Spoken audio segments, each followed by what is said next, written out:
Terima kasih Sekretari Jeneral kita, lalu pengawak non megak mangku penduduk Tibesai, pemuda Presiden kita, jadi baka orang kemagai sebut parti PBDS tu tadi, jadi tanya tu dipanggil kongkai non baru, manyuh jaku orang kibak kanan bertanya nama kebuah PBDS diangkat ke baru dalam politik menua di Sarawak. Khasnya lalu di benua Malaysia atau di menerang ke buah yang diangkat ke Kutai Baru untuk ke ya menyuah diterima ke kuliah bala kita Dayak dalam 2 kali roadshow itu tadi. Oke, ya ke ngangkat ke parti Dayak itu tadi. Ya ke minta parti Dayak itu diangkat. Is the voice from the ground. Bala-bala hari bangsa kita juga serampol di benua Sarawak itu tadi ngasuh bala eksekutif itu tadi angkat parti itu. Is the voice from the ground, is the voice of the people. Ya ke mayuh diterima jadi mayuh sudah ia madak ke serentak grievances, komplain sudah ya ngagai bala-bala tuai Dayak. Jadi bala tuai Dayak tu tadi pun ngambil inisiatif setegal rakyat bala mayuh awak ke kita bangsa Dayak tu tadi diisi suara.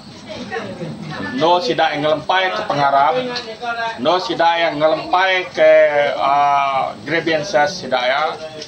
Awak kerja bisi didengar baik di parlimen atau ke hudud.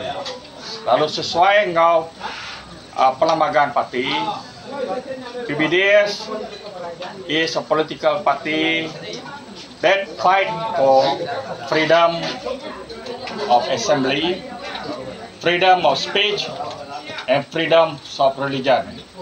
Lalu PBDS itu tadi pun will become the vehicle, political vehicle to deal so that they have a fair dealing and fairness in the wealth distribution.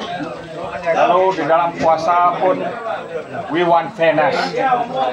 Artinya fairness in the sense of race ratio. Awak ke parti itu tadi, awak ke bangsa kita itu tadi nak tinggal. Nama hal kita tinggal tadi has been detected by the people on the ground. Jadi the tuai-tuai bangsa Dayak tadi not out of the choice, but out of the initiative. Dekat mai ramai jatuh Dayak ngadu ke Dayak.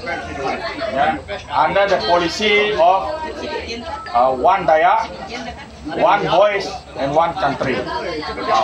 Ya, di pantai di baik dalam benua. Jadi dia tadi he doesn't nama no blame other races or other party, but is to unite the people so that we come together in one force so that we can negotiate.